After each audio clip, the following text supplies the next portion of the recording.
Les espèces éteintes, c'est pas en millions qu'elles se comptent, mais en dizaines de milliards.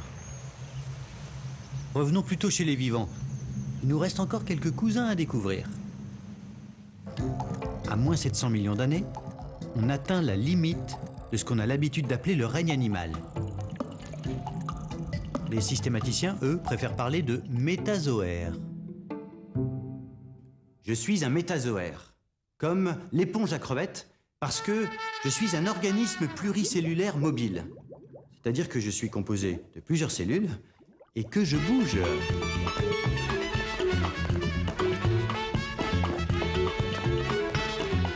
Tout de suite après, voilà des cousins beaucoup moins agités qu'on a pris l'habitude de regrouper sous le terme de végétaux. Alors c'est vrai, ils ont fait des choix de vie, différents.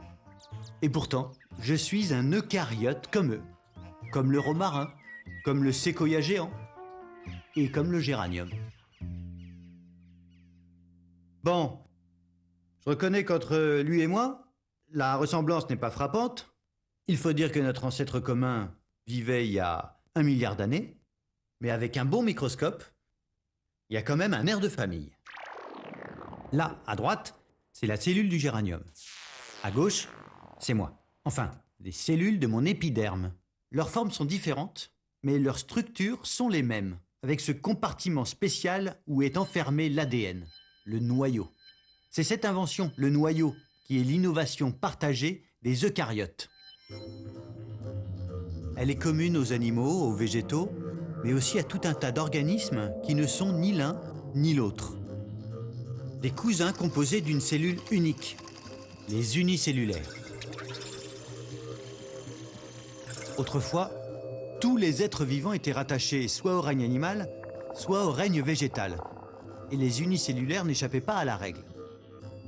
Les diatomées étaient végétales, comme la betterave, les paramécies, animales, comme la girafe.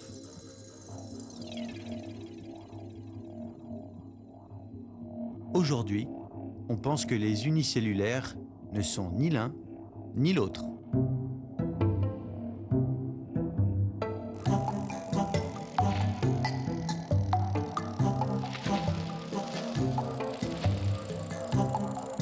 La branche des eucaryotes, c'est l'une des 3 branches maîtresses de l'arbre du vivant. Elle inclut les animaux, ici, les végétaux, là, et là-bas, une partie des unicellulaires, ceux qui ont un noyau. Ceux qui n'en ont pas, ils sont dans cette autre branche, celle des bactéries. Les scientifiques en ont identifié 10 000 espèces, mais il y en aurait plusieurs millions. On leur doit la coqueluche et le choléra, d'accord. Mais pas seulement. Sans bactéries, pas d'azote pour les plantes, ni de digestion chez les animaux, bref, pas de vie sur Terre. Et pas d'Homo sapiens. Alors, vous allez me dire, il reste une 3e branche. On ignorait son existence il y a encore 30 ans. Elle est peuplée d'unicellulaires qu'on appelle les archées. Il y a une centaine d'espèces connues, mais là encore, il en reste probablement des millions à découvrir. Dans notre laboratoire, on travaille sur plusieurs types d'archées, dont Pyrococcus abyssini. C'est une archée qui a été découverte dans les fonds océaniques. Elle est très particulière puisqu'elle est thermophile, c'est-à-dire qu'elle vit dans des conditions de haute température, de 85 degrés Celsius. Et en plus, elle vit dans un environnement qui est dépourvu en oxygène. Et donc là, on est dans des conditions parfaites pour pouvoir faire pousser notre archée. Donc après une nuit de culture, eh bien, on a nos archées qui ont poussé et donc ont troublé le milieu.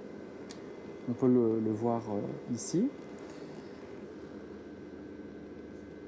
Donc là, je suis en train de déposer Pyrococcus abyssini donc, sur une lame de microscopie, qui est une lame spéciale. C'est une lame de Thomas qui permet en fait de compter le nombre de cellules.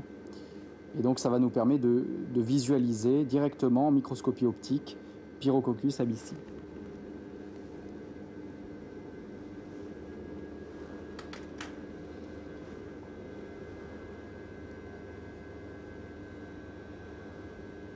À partir de cet archet, on s'est intéressé plus particulièrement à une protéine. Alors cette protéine, elle s'appelle KE1. C'est une protéine particulière puisque c'est une protéine universelle. Alors universelle parce qu'en fait, elle est retrouvée chez toutes les espèces du vivant pratiquement. Eh bien, ça veut dire que la fonction qu'elle porte, elle, est très importante dans la cellule. Donc en fait, étudier cette protéine universelle chez les archées, eh bien, ça peut nous donner des indices, par exemple, au niveau de maladies humaines. À droite, c'est Pyrococcus abyssii, vu au microscope électronique. Cette petite chose ronde et insignifiante, pour qui le soufre est une friandise, et l'oxygène un poison mortel, c'est aussi un cousin. Un cousin assez éloigné, mais un cousin quand même. L'immense famille à laquelle nous appartenons tous les deux a pour une fois un nom simple. Je suis un être vivant comme Pyrococcus, parce que nous possédons tous les deux le même code génétique et des protéines identiques. Ce qui est vraiment fascinant pour les biochimistes, les biologistes moléculaires qui ont étudié le vivant depuis maintenant quelques dizaines d'années, c'est de s'apercevoir que tous les organismes actuels sont constitués des mêmes composants. En fait, les bactéries et maintenant les archées ont, comme nous, de l'ADN, des gènes avec les mêmes bases dans l'ADN, les fameuses 4 lettres ATGC. Et puis tous les organismes actuels sont composés des mêmes protéines avec les mêmes 20 acides aminés. L'existence de ces protéines universelles a permis, par exemple, à un groupe de chercheurs américains d'utiliser ces protéines pour construire un arbre universel, pour déterminer les relations de parenté entre tous les organismes. Et ils sont tombés sur un arbre avec les 3 grandes lignées, donc la lignée conduisant aux bactéries, la lignée conduisant aux eucaryotes et la lignée conduisant aux archées. Ce qui est fascinant lorsqu'on regarde cet arbre, c'est si on cherche où est l'homme. En fait, l'homme, c'est une petite branche qui se termine ici dans le rouge, chez les eucaryotes, mais tous les animaux correspondraient finalement à une toute petite branche ici à l'extrémité de cet arbre. Les plantes également sont situées ici sur une autre branche allant aux eucaryotes. Donc on voit vraiment, et ça traduit la réalité, on voit vraiment que on a l'impression que les animaux et les végétaux représentent la plus grande part de la biodiversité, mais ce sont vraiment les micro-organismes qui constituent l'immense majorité de la biosphère.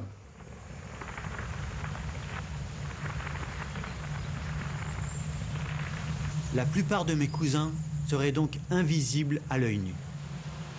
Mais qu'à cela ne tienne, il reste encore un personnage dont on n'a pas parlé. Pour le rencontrer, c'est facile.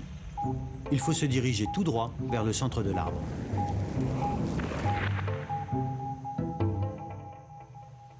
Tous les êtres vivants, donc bactéries, archées, eucaryotes, font partie de la même famille. Ça veut dire très clairement, qui dit famille dit ancêtre. Clairement, tous les êtres vivants actuels descendent d'un ancêtre commun. Nous avons tous un même ancêtre. Nous sommes tous frères et sœurs.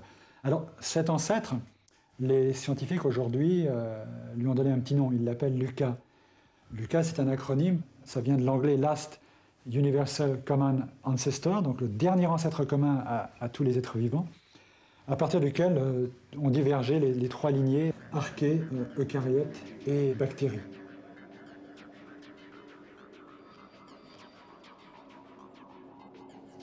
Ce qui est certain, c'est que LUCA ne devait pas être seul à son époque. Ce n'est pas la première cellule, ce n'était pas non plus un individu isolé. À cette époque, il devait y avoir beaucoup d'autres lignées qui existaient sur la planète, simplement elles n'ont pas donné de descendants. Tous les descendants des autres lignées cellulaires ont disparu, ont été éliminés par les descendants de LUCA.